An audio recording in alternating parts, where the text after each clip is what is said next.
Hello, everyone. Welcome back to the Impossible Puzzles Show. I'm joined here on episode 129 by the lovely, amazing inventor, Tommy Stern. Tommy, tell Th- us all about yourself. What's up, man? Hey. So, Mike, thank you for the opportunity to help many people through your platform. Okay, I'm Tommy Stern. I'm the inventor of Reflux Guard and many other things, but I'm here to discuss Reflux Guard. 22% of the U.S. suffers from acid reflux. Many of those have that problem at night, and that's what Reflux Guard does. Reflux Guard is a simple device that goes under your mattress that inclines it. And the reason it works, here's a little demonstration of how it works. If you're sleeping in your bed and this is stomach content here, and it leaks out of the esophagus into the esophagus, you're going to burn your esophagus and cause damage that can lead all the way up to esophageal reflux and beyond, which is sadly esophageal cancer. Now, what reflux guard does is when you sleep on an incline, you'll notice the barrier gets, the more you incline it, the bigger the barrier, the bigger the protection that you get. And that's basically how reflux guard works. Fascinating, fascinating. So you're telling me, Mr. Sternwild, inventor, Jewish guy, that the ultimate under mattress inclined bed wedge, you invented this? How did you invent this? What happened? Okay, so that's great. I suffered from acid reflux for quite some time before I realized it. So what I did, I didn't even know that I had it. And ultimately, my brother was in at Sackler Medical School. So I couldn't really ask him because he was still in medical school for 2 years. I suffered, not really know what's going on. And when he came back to America, I told him my issue. And he told me go to a gastroenterologist, and that's where I learned to have GERD. My doctor tells me don't eat this, don't eat this. I mean, and don't eat too close to bedtime. Eat small meals, lose weight. And I got pretty good at it, and I did that. And he also said lift up the head of the bed, and he says put that up on cinder blocks. So what the head of my bed? Cinder blocks. Right. What happened? Wait, so you instead of cinder blocks, you found a better way. What's Right. your better way? How does it work? So it's basically a foam wedge that's been designed to help people to put it under the mattress. The beauty of it is it's a set it and forget it type of a thing. In other words, you put it under your mattress, and for the most part, it's easier than brushing your teeth. You don't have to remember to brush your teeth when you're tired, when you're going to sleep. It's easier than any of the things that we do. It's just there for you, and we have around a 98% satisfaction rate. And over the last 3 years, I've made it a point that anybody that still has a problem, that 2%, soon as they contact me, I pick up the phone and I call them. Fascinating. And I am on your website right now, which on YouTube will be in the description below where we're posting this video, refluxguard.com, REFLUX guard.com. And I'm scrolling down. There's a lovely lady relaxing with on the website beautifully and fascinating. 10-year warranty, long lasting, comfort, adjustable. Fascinating. But I'm 42 years old. I don't have it as bad as my mom or my uncle, so to speak. How do I convince them that this is what they really need to help them? Um, oh, we're not about convincing. When you go to the doctor, which I was getting too much, so my doctor tells me to put it up on cinder blocks. I had no real way of putting it up on cinder blocks. It was too much of a project. You got the night table next to you and all that. So one day I came up with this idea. of using foam for myself. And I was in a meeting with a very large company, and I asked them, "Could you make this for me?" I said, "Sure." I put it under the mattress, and I used to be woken up 3 times a week, especially Friday night, or even Shabbos afternoon if I had salmon or chillin'. So I said to myself, I tried using it in the first 2 nights. I said, maybe it's not the wedge. Maybe it's just not the night that I should have it. So after a week, I said, I think this thing really works. After 3 weeks not having any episodes, I said, I'm certain it works. So I did this myself. And ultimately, I was talking to my brother, and he said, you could really help a lot of people with this. So my brother, who's a doctor, encouraged me. There were a lot of challenges it's one thing to make it for myself or for friends around me. It's another thing to make it in quantity, know how to ship it. There's a lot of logistical things. Building a website, these are all skill sets that I did not have. And I had a number of people that wanted to invest in it. It really, really wasn't looking for, competition. I don't say competition. I really wasn't looking for investors because with investors, sometimes you might have headaches. So I launched this on a shoestring operation, and I learned as I went along.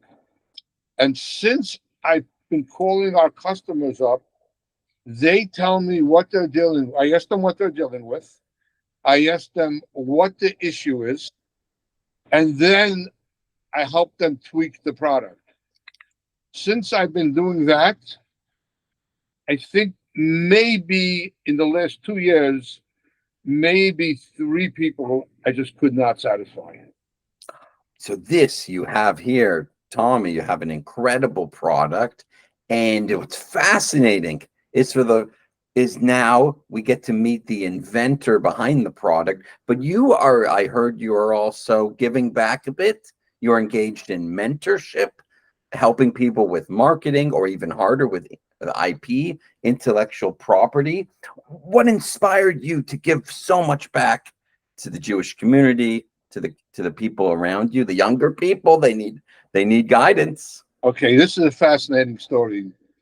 Okay, so my Rabbi Sokol, who's the dean of the graduate school at Toro, used to be the dean at Landers College.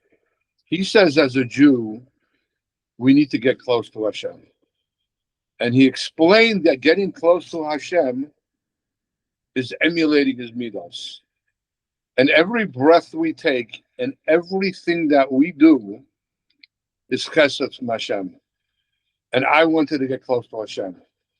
What pushed me over the edge in giving up my other businesses and to helping people is I was thinking about Bereshis Boro Akim.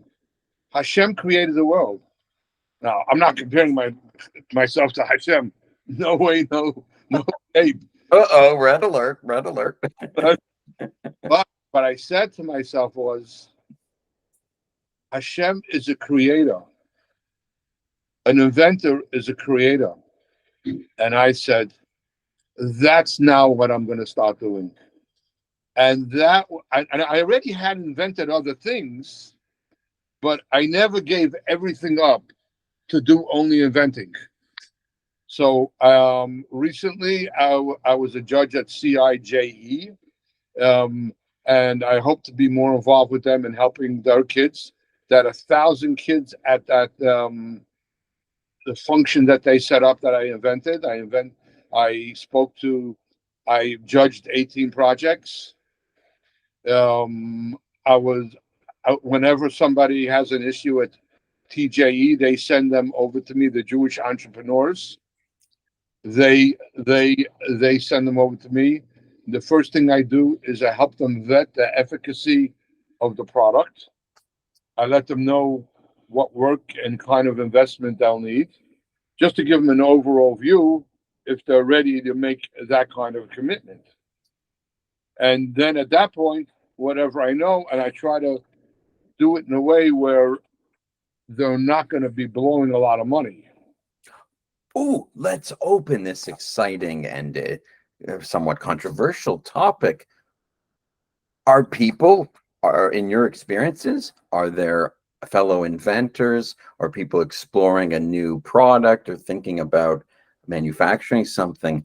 What are some of the challenges that you've in your real life have seen from yourself or people around you? Okay, as an example, a lot of people don't understand um, what patenting is all about. So I give a run through with provisional patents. I mention a book. I don't remember the name of the book offhand, but it's a great book on it. Sorry, I'll see if I can get it to you and you'll somehow fill it in. Um, there's there's then there's the business aspect, and people think, oh, I have a great product and everyone needs it, and they do. But if they don't know about it, okay, and marketing is extremely expensive. Why is marketing so expensive for a beginner? Not people like me and you who've dabbled a bit and have patents and inventions, but for someone who's just starting out, what are some of the ABCs of the expensive marketing journey? So, so building a website, if you can build it yourself, that's wonderful. But you have to build it for Google and today AI to be able to read your website so they can tell people about it. So if you've done this before and you're good at technology, that's terrific. Most people are not. So they're going to hire. There's I can't even count how many ways and things that go into building a website and how to build a website. And if you fall into the wrong hands, and I know so many people that did, you can spend $100,000 and be almost nowhere. Good God, this is a warning. This is a warning about how to be careful with your purse, how to be careful with your bank account, understanding the costs involved in going from brilliant invention to in someone else's house in America. And what else? Could you share more stories and or wisdom around your experiences, good or bad, good Okay, or bad? here an interesting experience. There's a company. There was a website called Reflux MD, and they used to refer my product, and they were an education company, and they were really ranked really high up on Google, which we didn't really get to that. But if you type in anything Reflux, they come up at the top. So I was working with them, and at one point, Google changed everything on them, and their ranking went down like 80%. So whatever revenue they were getting from me, because they weren't able to send me as many potential customers, they lost 80% of the revenue from me. And I'm not the only vendor that they promoted. And then before that, he told me that he spent $100,000 on putting together his website, and he had to scrap it and start all over as he learned more. So this is a cautionary tale, and this is the area that I really try to help people. I here's another interesting story. I remember being I have a friend of mine. I may have passed away. He was my banker since the time I was 16. And I stayed in touch with him, up until his phone got disconnected. So I assumed that he may have passed away. And we were very close. So one day we're at a pizza store, and I said, I just got Reflux God launched. I see success. I need to buy boxes. I asked him, should I put reflux guards printed on the boxes? He asks me, is it going to cost you more money? I said, yeah, it's going to end up costing me another $1,000 more. He said, Tommy, he said, as a banker, if you ask me for money, I'd want to see 2 years of of credibility of doing business. Today, it's a little bit easier, but I would want to see 2 years. He says, and you never know where you're going to need money when you're starting a business. And I was going to put it on the boxes, and then I started thinking about it. I said, he is so right. And it turned out that the proof was that he was right. I decided not to do it. And then all of a sudden I learned that I needed money for this, and I need money for that. And I would have, and it was better spent on those things than on that. Fascinating. Fascinating. What else? Sorry to interrupt you there. Go on. Go on. Fascinating. Things have changed so much where you could have just, people may not understand, well, you could have done certain things. It's called black hat marketing. And at a certain point, Google, their algorithms, which is algorithm means their programs started checking for that. So before the programs checked on it, and you knew what you were doing that was black hat, you might have done very, very well. But the moment that Google put this new program in place, and they recognized that you were really scamming Google and really scamming Google's customers, which is the whole market, Google put you into Khatam. Harem is to be excommunicated, to be put to the side, or as we would say on the second page of Google's listings, the harem. Forget about the second page, because people used to go to the second and third page. You were nowhere in sight. You could have been in the 20th or 30th page. Oh my God! Oh, Has v'shalom, God forbid. A fascinating question. I know many people inventing this or product development this. You are not afraid to be interviewed. You're not afraid to come on a podcast. You're not afraid to be the spokesperson. Why? Why? Okay, so originally I was, but I see that authenticity, and I consider, I don't like for me to say it, but I am really, really, I try to do everything in the right way. In fact, which I didn't even mention to you before, I have a website called DoTheRightThingAmerica.com. I'm going to it right now. I'm getting a collection of your websites. Yeah. And it happens that I have a decision cycle there, and I've spoken at a number of yeshivas to teach the kids how to make decisions, and also point out that when you don't make an erech decision, when you don't make a decision with integrity, you're going to pay the price for it. Hashem set up the world that way, that you're going to pay the price for it. So that's another project that, and I kind of got it. Like when I spoke at Breuer's, I was quite anxious, and I'm talking to kids that are in 5th or 6th grade. And in fact, if you give me a moment, I'll just bring my decision cycle. Please bring anything you wish. Yeah, please. And please to share. So, this is the decision cycle. Okay. And I have a couple of basketball players that signed it because they love the idea. And my son is in basketball. So we went to basketball camp, and Tamir Goodman, who was called the Jewish Michael Jordan, was running the camp. And Omar Capri was an NBA player. He also signed it. And it turns out my son and Omar Capri share the same birthday. So anyway, so there was a lot of growing because there was a time I stuttered, and now I know my product.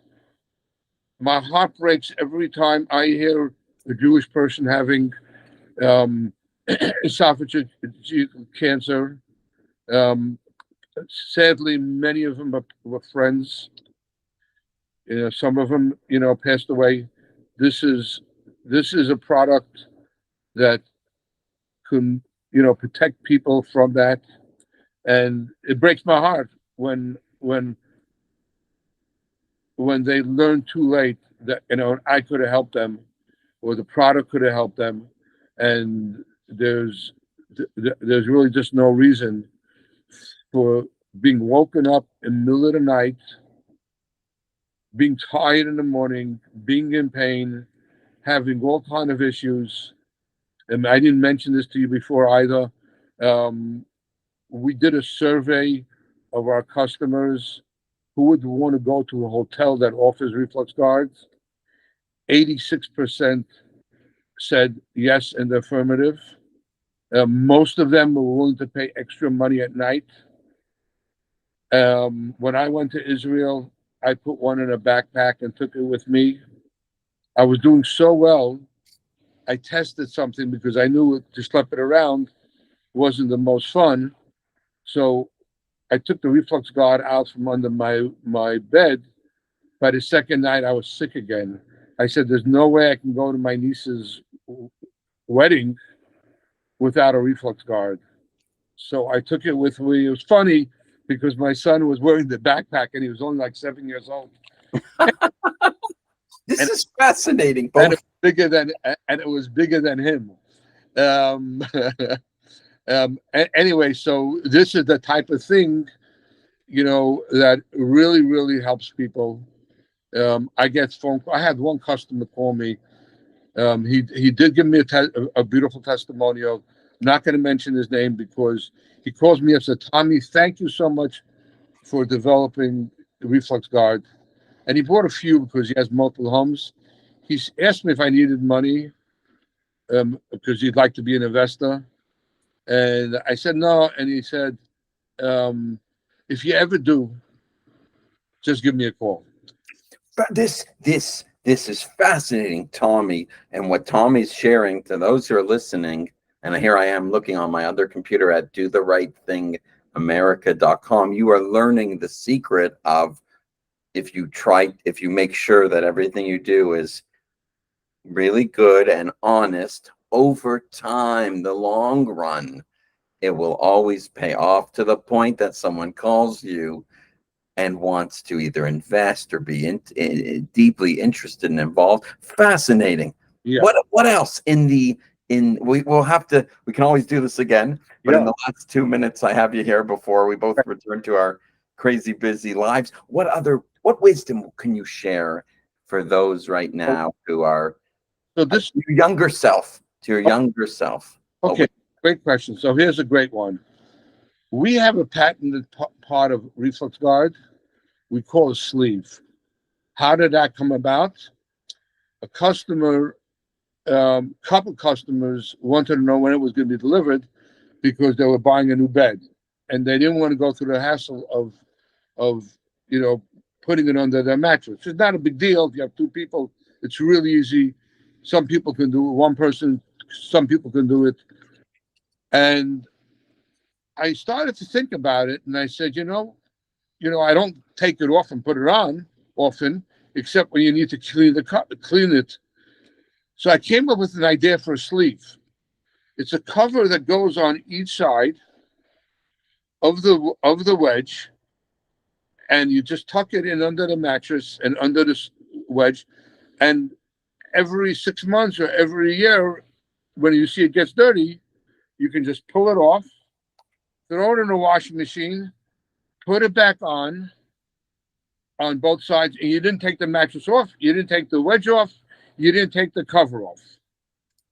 So this is the type of thing. Oh, this okay. Okay, this is the type. Yeah. Okay, I'll have to trim the last 2 minutes. We'll do this again. This will be the first episode. There'll be other episodes. Okay. Let me work